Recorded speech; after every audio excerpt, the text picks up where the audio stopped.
कहानी।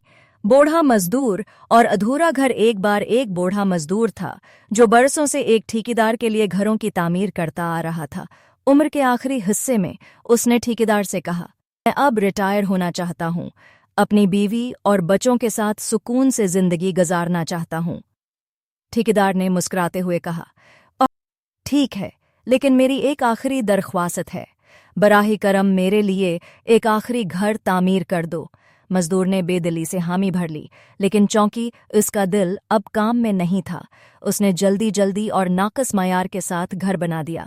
न लकड़ी अच्छी इस्तेमाल की, न दीवारों की मजबूती का ख्याल रखा, बस काम पूरा कर दिया। जब घर मुकम्मल हो गया, ठेकेदार ने मुस्कुराते हुए चाबी उसके हाथ में दे दी और कहा, यह घर तुम्हारे लिए है, मेरी तरफ से तुम्हें तहफ़ा। बूढ़ा मजदूर शर्मंदा हो गया, आंखों में आंसू आ गए। वो सोचने लगा, काश मैंने ये घर ईमानदारी से बनाया होता, क्योंकि मैं दरअसल अपने ही लिए घर बना रहा था। सबक: हम अक्सर अपनी रोज़मर्रा की ज़िंदगी, ताल्लुकात और कामों में लापरवाही करते हैं, लेकिन दरअसल हम अपनी ही ज़िंदगी की इमारत तामीर कर रहे होते हैं।